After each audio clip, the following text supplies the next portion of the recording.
Hey guys, Veteran Outdoorsman here.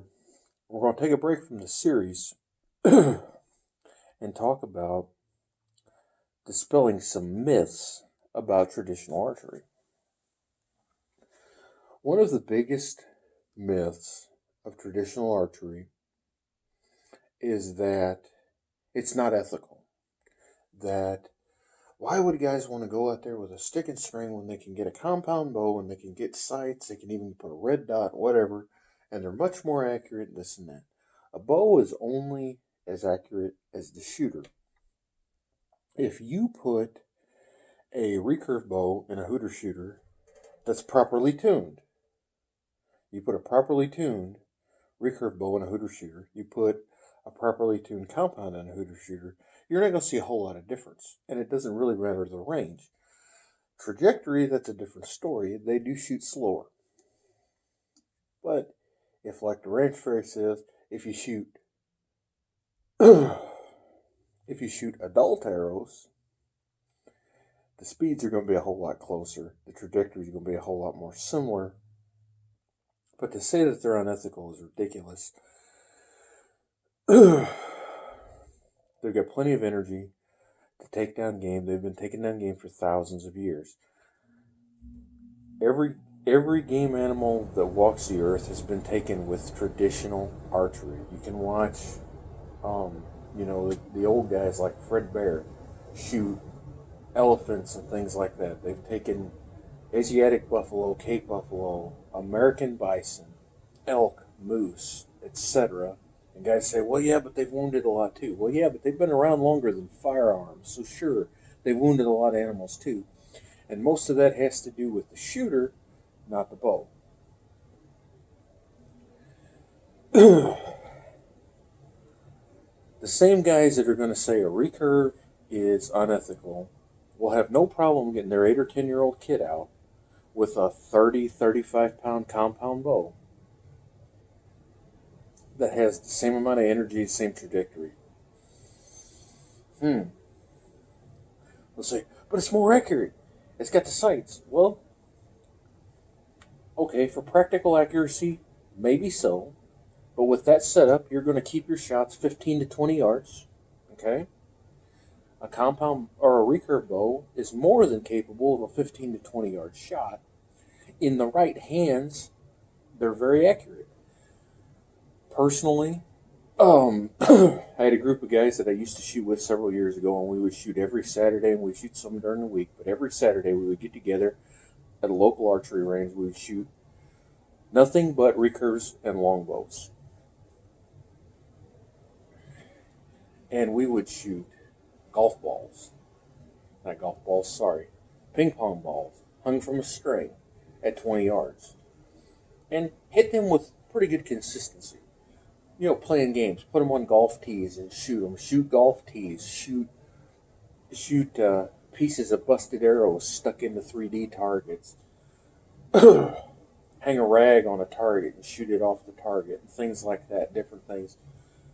Out to 20 yards. They're plenty accurate for those ranges. And the average guy that's going to bow hunt, whether he's going to hunt with a compound, a recurve, or a crossbow, the average guy that's going to hunt with these is going to hunt either whitetail deer or feral hogs. And the average shot is going to be somewhere around 20 yards or maybe even a little less. If you're hunting feral hogs, there's a good chance you're hunting them over a feeder, and your shots are going to be 15 to 20 yards. You're hunting whitetails, most of the time it's going to be in wooded terrain. Your average shot's going to be around 20 yards or less. Sure, you may hunt a soybean field or something like that and take a long poke. I've shot them in soybean fields at 6-7 yards. So is it possible to come up with one that's a further shot? Sure, but they're plenty ethical for that. Another myth is that it's more sporting to hunt with a recurve than it is a compound. Now, how is that a myth? It's more of a challenge, maybe. Maybe. If you typically don't get a shot more than 20 yards and you've got good hand-eye coordination, it's really it's really not that big a deal either way. Um, but they put challenge as sporting. Okay. Well, challenge, I get. The challenge is just getting the animal close. You can do that with a compound. You can get them really close. It's more difficult, they'll say. That makes it more sporting. And honestly, it's different. But to me, it's really not much more difficult. Again, this is all subjective. But it's just a different game. Is it easier to throw a dart or a baseball? Is it easier to cut down a tree with an axe or to hit a nail with a hammer? They're really, you know, because they're so different, they're really two different games. Um,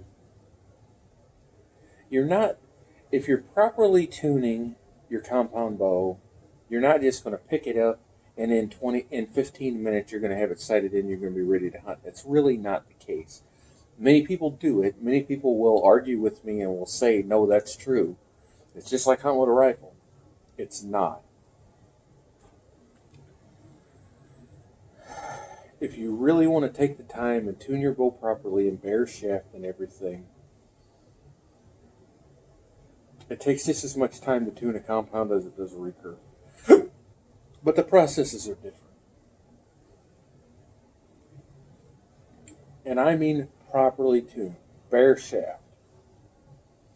Flying perfect. Takes just as much time with a compound as it does a recurve.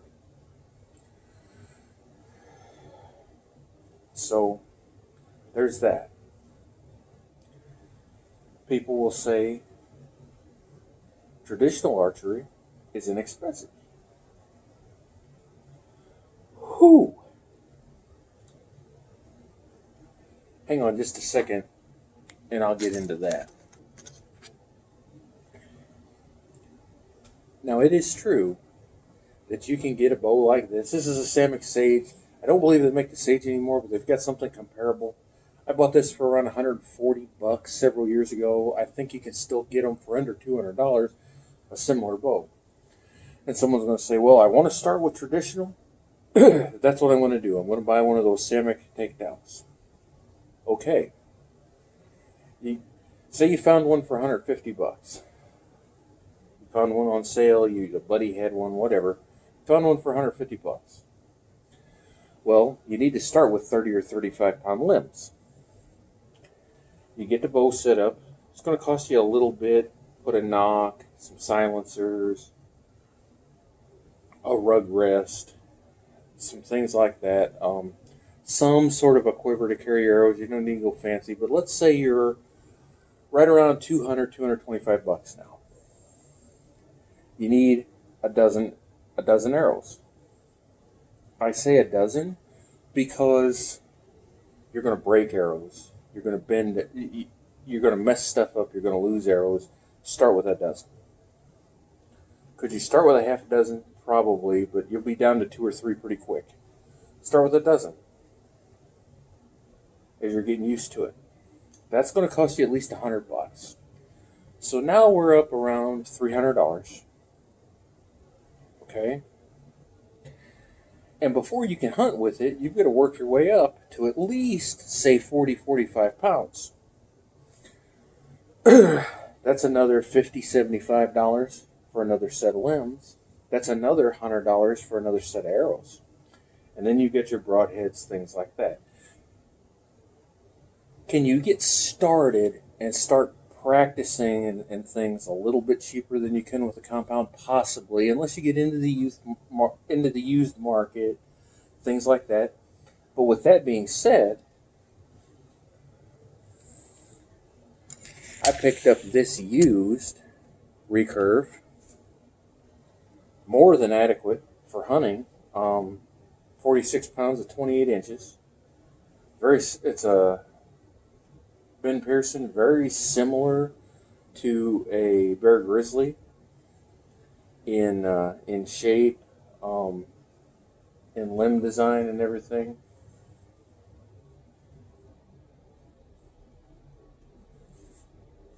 For $50.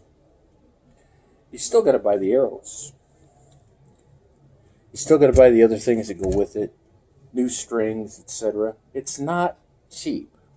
Um, is it cheaper than some other hobbies? Sure, but believe me when I say it's not an inexpensive hobby. Somebody's gonna say, "Well, it's just something good and cheap to do." That's subjective. What do you consider cheap? But it's not an inexpensive hobby. People are going to say that they're not as effective as a compound bow.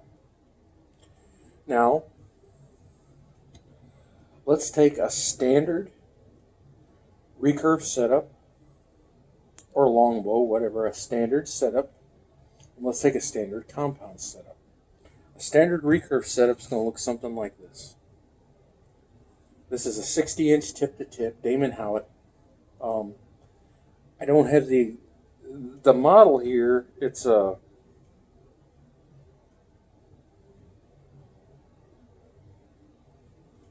doesn't even say. It was special for Cabela's.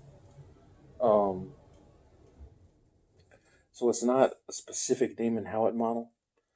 It's very similar to the Howitt Hunter, or the Martin Hunter.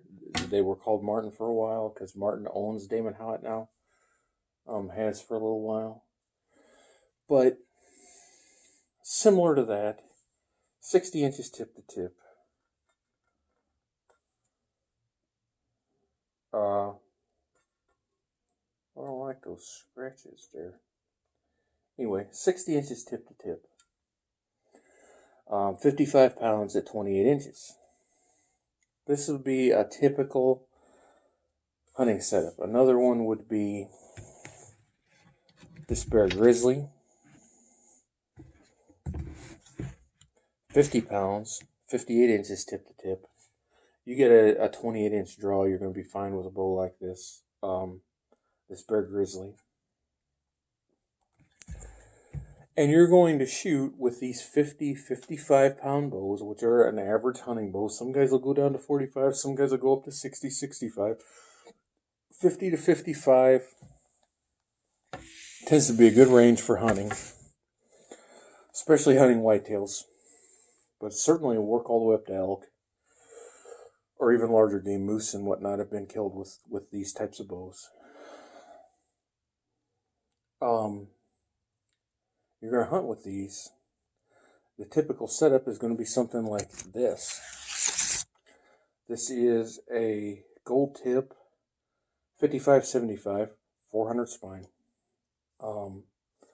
300 grains up front. Total weight of about 620 grains. You're going to use a cut-on contact broadhead. Like a Kodiak. Something by Grizzly Stick. Something like that. Maybe even a Magnus. But you're going to have to use a steel insert to get your weight up with something like that, because a heavy stick makes 150 grains. But a 200 grain broadhead, somewhere in that range, with a 100 grain insert, a 300 grain broadhead, some along those lines, around 600 grains. Very effective. We'll shoot through from most angles. We'll shoot through anything, pass-throughs, including elk, etc. But certainly deer, smaller feral hogs, etc. No problem. Get pass-throughs. Very effective weapon. The one whitetail that I shot, now I used a little lighter broadhead, but I used this very same setup, this type of arrow, at about around 20, maybe a little further, and zipped right through her like butter with a Zwickey Escalite. No problem. Very effective. Now, on the other hand, a typical hunting setup for a compound, 60 to 70 pounds, a 400 to 450 grain arrow with a 100 grain broadhead up front, typically a rage, a schwacker, or some sort of over-the-top expandable, such as a nap shockwave, something like that. Or if you're going to shoot a fixed blade, probably a Muzzy or a Thunderhead. Okay. Maybe a G5 Montec, which is actually a really good head. But most guys are going to shoot mechanicals. They're going to shoot 60 to 70 pounds. Their bow is going to be flying somewhere between 270 and 320 feet per second with their hunting weight arrows. Most guys aren't going to take the time to bare shaft tune. Most guys are going to, at the most, fletch paper tune. But for the most part, they're going to tune it by shooting it at 20 yards. As long as it's not kicking left or right, they think they're good. And the problem is going to be when they hit a deer, and if you don't believe this, watch these hunting videos. You hit a deer perfectly broadside. It's at 15 yards, and I've had it happen to me. And the arrow goes in that far, and it's flopping around like this. Is that effective? Did it kill the animal? Yeah. You have to wait a couple hours to find it? Sure. But with the recurve, with proper setup, with a typical setup, zip right through them, they run 50 yards and die. Compound with a typical setup, not very good penetration. And this is the norm, folks. People say, no, I always get pass-throughs. You're lying. That's all there is to it. Or you've only shot 2 or 3 deer, one or the other. If you're shooting this type of a setup with mechanicals and light arrows, fast bows, I'm telling you, I've seen a lot of deer killed. I've shot a lot of deer. I have followed seemingly endless blood trails at midnight with a flashlight. I've watched thousands of hours of video footage. You get about that much penetration most of the time. Sometimes they go all the way through, they do a great job. But as often as not, for the typical guy that doesn't tune his bow properly, you get about that much penetration, you get a long blood trail, if a blood trail at all. So to say that traditional archery is not effective, if you're using the right broadheads, the right arrows, and tuning properly, it doesn't matter what you're shooting, it's going to be effective. Keep it to your normal range, keep it to what your maximum range is, and you're going to be fine. Let's get to maximum range. Guys are going to say, well, traditional archery doesn't shoot far enough. Well, I already touched on this. A typical shot on a whitetail or a feral hog, which is what 90% of the guys watching this video are going to shoot, is going to be 15 to 20 yards. 30 is going to be a long shot. Not a long shot as in not possible. It's going to be a long shot. 15 to 20 is going to be pretty typical. Most of the deer I've killed with a bow have been around 20 or less. The very first one I killed was 6 steps from the bottom of my ladder. Have I shot them out 50 yards? Of course I have. I won't do that again. I've learned that deer move too much. But a typical shot, 20 to 30 yards. Most guys are going to say, well, you shouldn't shoot past 20 with a recurve. I would argue that most guys that I see at the archery range, and I was one of them for years, shouldn't shoot past 20 with a compound. Because they don't tune their bows, they don't have good habits. They go out there and they fling 3 and they touch each other at 20 yards, and then the next 3 are like this. And that's good enough. And it's really not.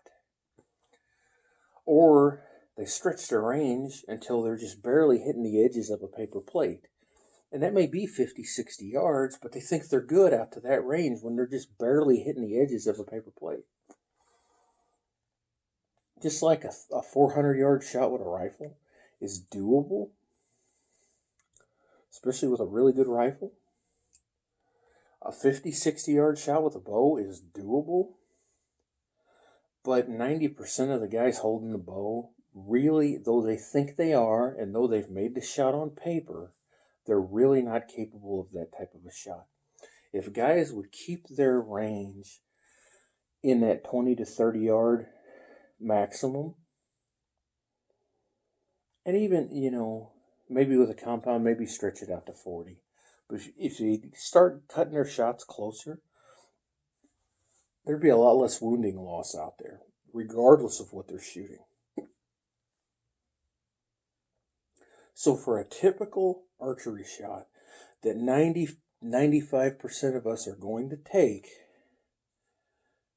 a longbow or a recurve are more than adequate. Now then another one guys are going to say, recurves and longbows aren't good for hunting out of a tree stand or in a ground blind. They're too long.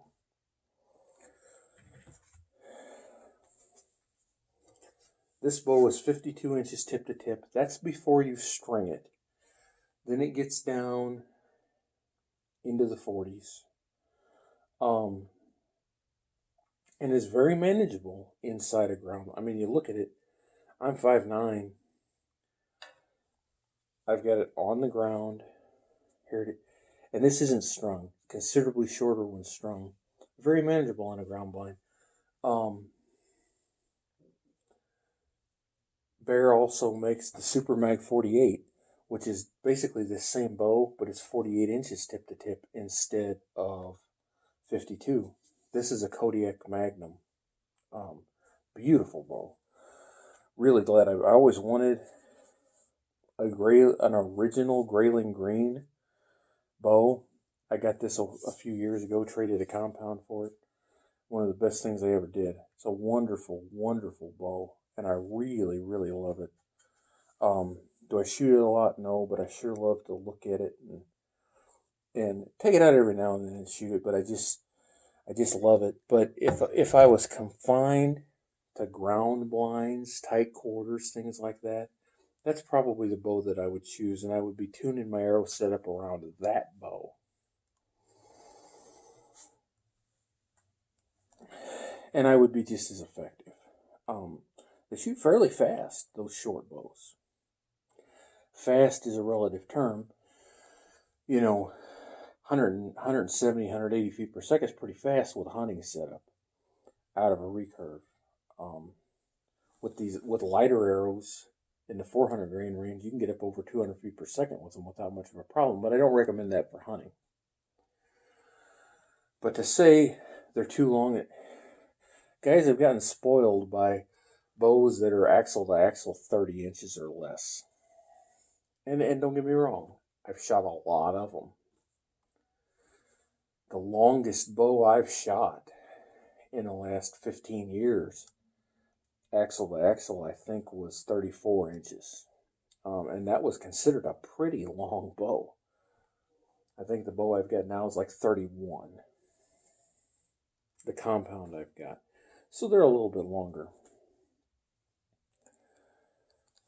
They're not as reliable. Guys will say that. They're not as reliable. Well, I would argue that a compound's not as reliable because a compound has a lot of moving parts that can break. Sure, you can twist a limb on a recurve or a longbow. Sure, you can snap a string, things like that. But there's no extra moving parts. You can make your own string pretty easy. You can be pretty self-reliant. If it came down to a apocalypse type scenario, and you've got a bow like this, you could make your own arrows, your own fletches, your own strings, and have an endless supply. Nap your own heads, have an endless supply of ammo, and you take care of your bow. It could last a lifetime. And this bow is probably 50 years old. And it's beautiful. It's in great shape. Still got a lot of hunting left in it if that's something I wanted to do with it.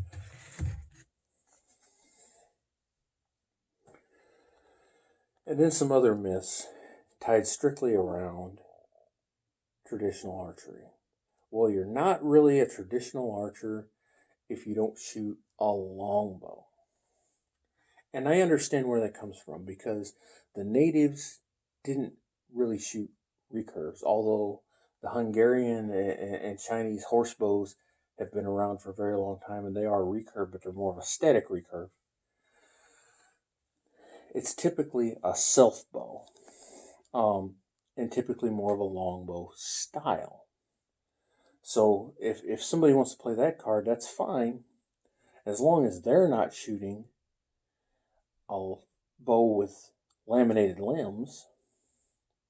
You know, it's the same argument of recurve versus compound. Traditional just means no wheels, things like that. Recurves have still been around a long time. More static recurves, but recurves have been around a long time. You say, well, what about the fiberglass laminations? Well, fiberglass, that is in the last 50, 75 years. I understand that.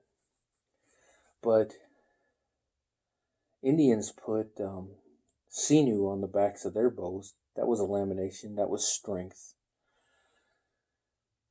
They backed their bows with rawhide and sinew and snake skins and things like that to get strength, to make it more durable, etc. They didn't have fiberglass. If they'd had fiberglass, they'd have used it. So those guys, you know, if you want to shoot a self bow, if you want to shoot a Howard Hill D-style longbow, you know, more power to you.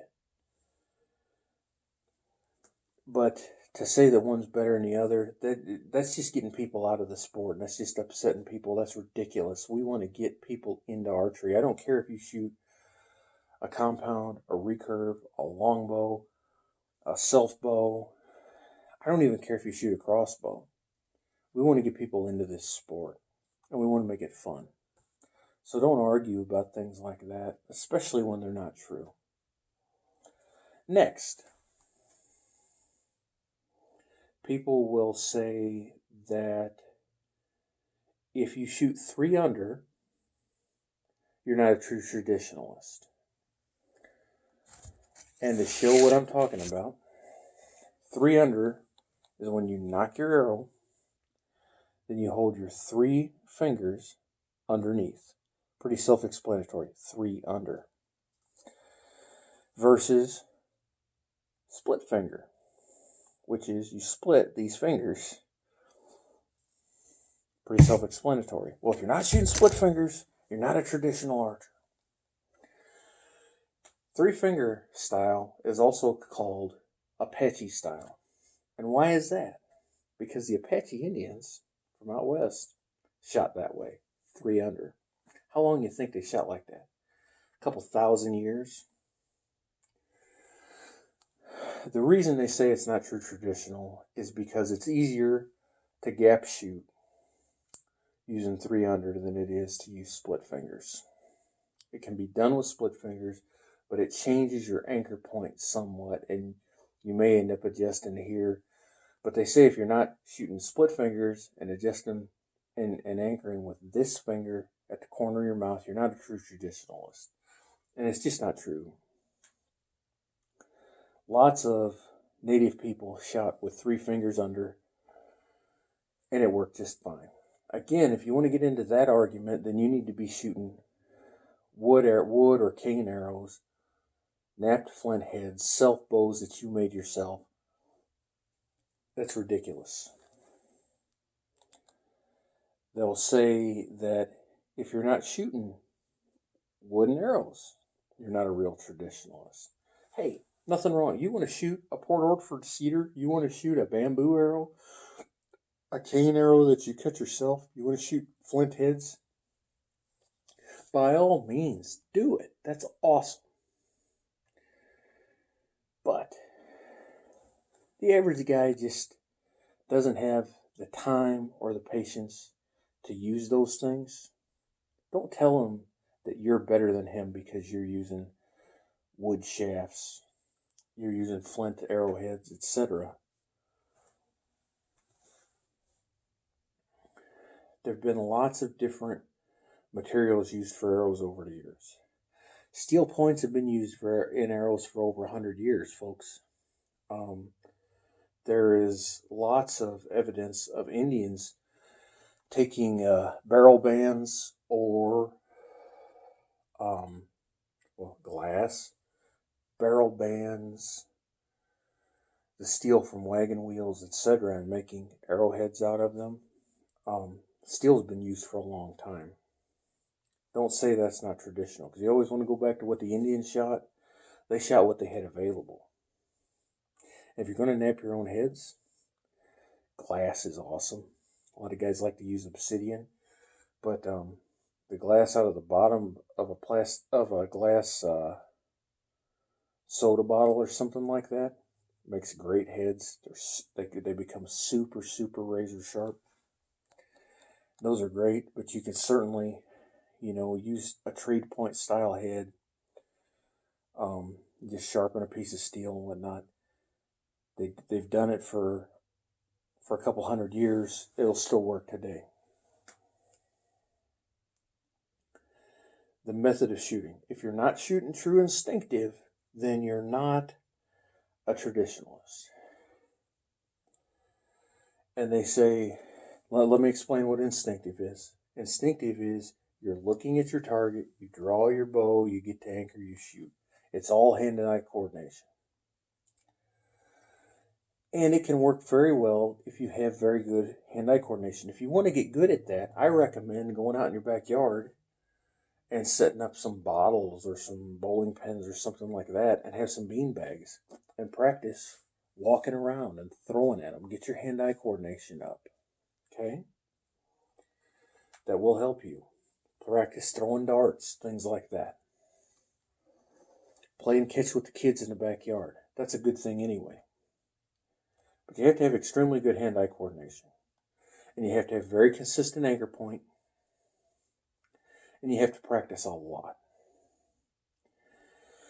But they're going to try to tell you that that's how the Indians did it. Now you're going to tell me that it took until 50 years ago for someone to realize that when they come to full draw, they can just figure out by their range what gap their arrow, the tip of their arrow needs to be below a target or above a target and shoot for that range. That didn't happen until 50 years ago? Really? So the Indians weren't smart enough to think of that? Come on, folks. I promise you, as long as there's been archery equipment, there's been a guy looking down his arrow shaft. Ooh, hold it a little bit low and let go. Because that's an accurate way to do it. But if you shoot a sanctioned longbow shoot, you're going to have wood arrows. You're going to have a bow that's not cut past center. Generally not a reflex deflex. It's going to have to be a D style or a self bow. Some will allow reflex deflex, but it won't be able to be center cut or past center. For most regulations, wooden arrows for most regulations, split fingers for most regulations. Not able to face walk. If they catch you actually gap shooting, you can get in trouble too. That's what that is I'm better than you. I can whoop your butt on the playground. That's all that is. I don't shoot competitions. I've shot some 300 rounds. I've shot some 3D rounds, things like that. And it can be fun. But I don't shoot the competitive side. I like to hunt. I like to just practice and have fun. You may want to get into competition, but be prepared for some odd regulations. That's one of the reasons I shoot recurves. A little more relaxed. But I do have a longbow, and it's fun to shoot.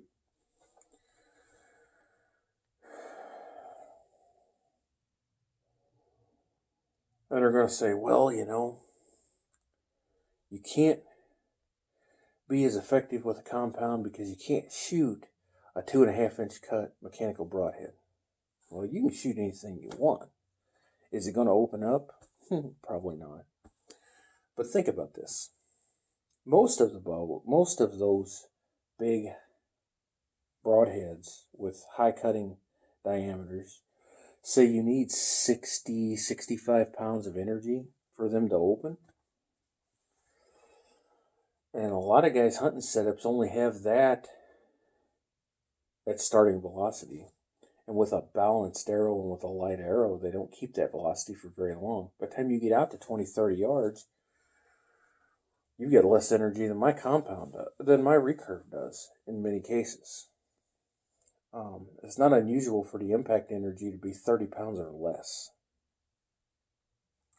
So you really shouldn't be shooting those high diameter mechanical broadheads at anything but really close ranges, unless you're one of those guys that shoots 80, 90 pounds and you've got 90 foot-pounds of kinetic energy and you can reach out there to 30, 40 yards and still have that 60 minimum. That's not most of us, especially as we get older and we get down in poundage to 50 pounds, 45 pounds. My next compound, if I buy one, it's probably going to be about 55 pounds and maybe 50. I don't need to shoot 70 anymore. I'm getting old. I got a belly. I got a bad shoulder. I don't need to shoot. I shoot these 50, 55 pound recurves just fine. A 50-pound compound will shoot faster and it'll have let off. It'll be even easier to shoot. So I don't need that. So think about that too. But the reason they say that is because those big broadheads, if they exit and they hit the right place, they penetrate well, they can get a great blood trail. But with a good razor sharp cut on contact broadhead, inch to inch and a quarter diameter, 2 blades, preferably a single bevel, you can get a decent blood trail with the right shot placement. You're more likely to get an exit wound. And if you use proper shot placement, which is in that vital V, look that up. Here's the deer's shoulder. Here's the V right here. You hit that place, the deer's going to go 50 yards and die. Who cares if it bleeds? You're going to walk up to where your arrow was and you're going to look around like this. Maybe walk a little bit in the direction it went. There it is, dead. Who cares? Most of the time, that's what we have to do no matter what we're shooting with archery equipment. Because blood trails are unpredictable. Try to kill it as fast as possible. That's the best way to do it. They'll say, well, the poundage is just too light, because guys are convinced that you have to shoot, especially if you're going to go elk hunting, you have to shoot 70-pound minimum. And I was told that for years. I remember when I first started bow hunting, I had a Bear Whitetail 2. It was 60 pounds. And it came with a little book by Chuck Adams. And he put down that the minimum for elk and moose was 60-pound draw weight. Later on, I read an article about his wife shooting 50 pounds and shooting elk and moose with it, but that's a different story. But he said it had to be 60 pounds. Well, Fred Bear and Ben Pearson killed animals all over the globe with compounds. Now, Fred Bear shot 60, 65, 70 pounds sometimes. I'm not sure about Ben Pearson. But even at that, you weren't anywhere near the energy levels of even the compounds of what I'm talking about.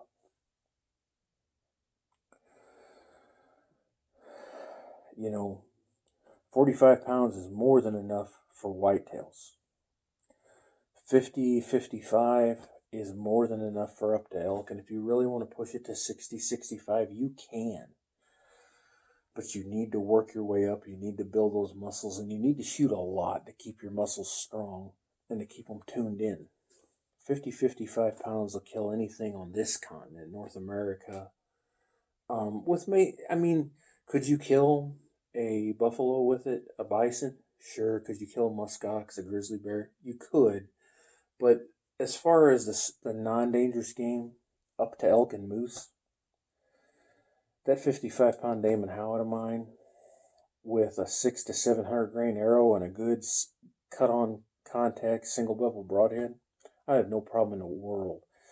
Fact is, I intend on elk hunting one of these days, and that's probably what I'm going to take if it's an archery hunt.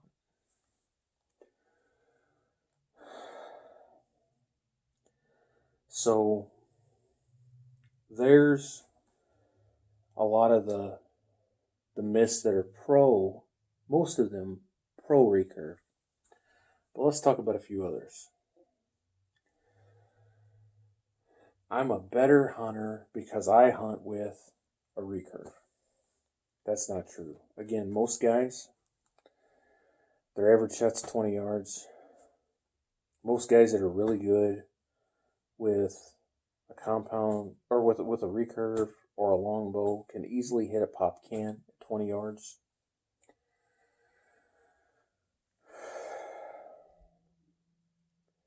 So a 20-yard shot with a compound, a 20-yard shot with a recurve, it really doesn't matter. Don't say you're a better hunter. You may be a better hunter, but it's not because you hunt with a recurve.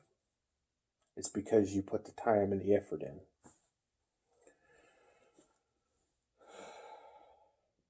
Some guys are just going to say, well, it's just more fun. That's not a myth. To me, it is infinitely more fun to hunt or to shoot with a longbow or a recurve than it is with a compound. Now, don't get me wrong, I love shooting a compound, but sometimes it gets a little boring. Guys will say, well, you just can't reach out as far. Well, for me, many guys are going to say 20 yards is your maximum. For me, 30 yards is probably my maximum on game. But for targets, I'll shoot out to 50. And I think that's a good thing. Practicing out to 50 yards with a recurve bow or a longbow with some sort of traditional gear makes that 15-yard tree stand shot a chip shot. You'd say, well, you can't hit anything at 50 yards with a recurve. Really? I probably couldn't now because I don't shoot as much, but I've hit 3D targets in the vital zone as often as not, out to 50 yards with a recurve. You got to practice. Maybe you're not that good. Maybe you'll never be that good. I'll probably never be that good again. I couldn't do it today. I don't practice enough. I'm not strong enough, etc. But I used to be able to do it. You'll practice. If whether you're shooting a crossbow, a compound, a recurve, a longbow, whatever you're shooting, if your maximum hunting range is going to be 40 yards, you need to practice to at least 50, 55. You're shooting a recurve, your maximum range, you've decided you're not going to shoot past 20 yards. You need to practice at 30 and 40 to make those 10, 15, 20-yard shots that much easier. You need to practice at all ranges, but you need to push the envelope. Don't get cocky and think, well, you know what? I've hit paper at 75 yards, so there's that big old buck. You're just going to hurt yourself and disappoint yourself doing that. But practice at longer ranges.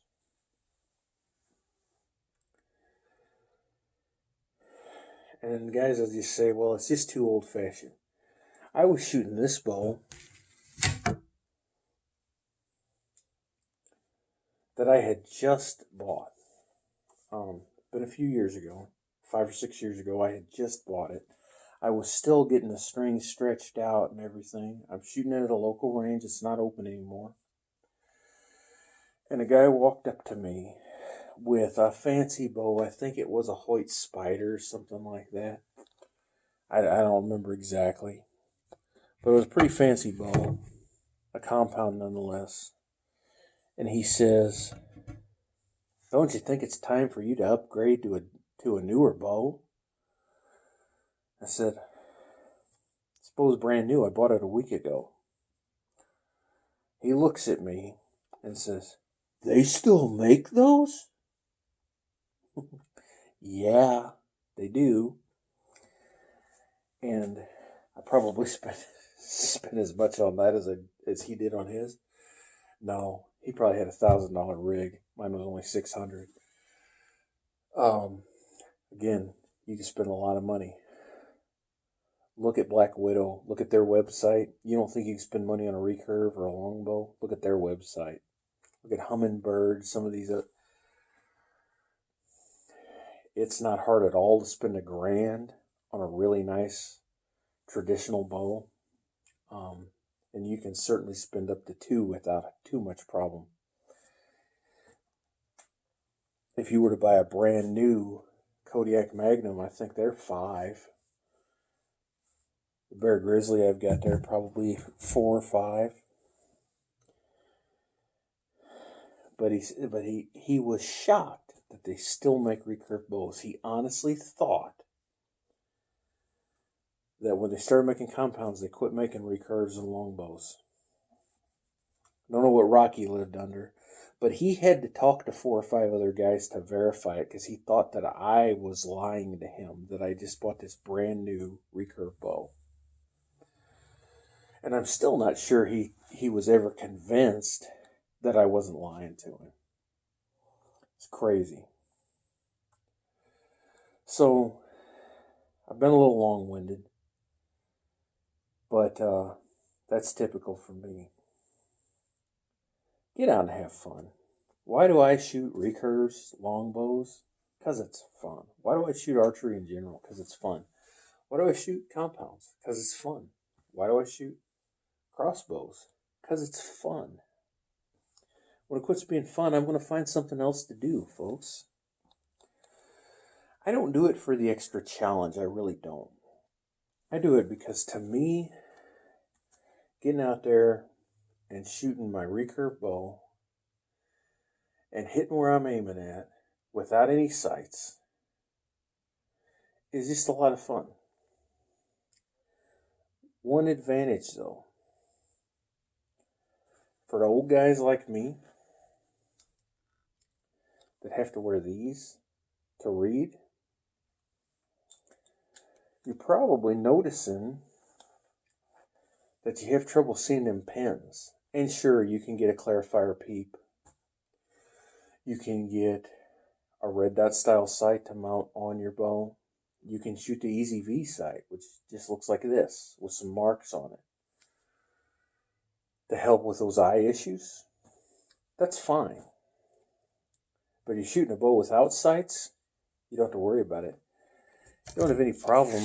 Maybe you don't see it really clear, but you don't have any problem seeing the end of your arrow and judging up and down. Unless your eyes are really, really, really bad, and then you're probably wearing glasses full time to correct that, so you still shouldn't have an issue. And for me, I mean, it's just one more thing I don't have to worry about. Don't have to worry about knocking my sights loose. Don't have to worry about the rattles and creaks when I draw my bow back.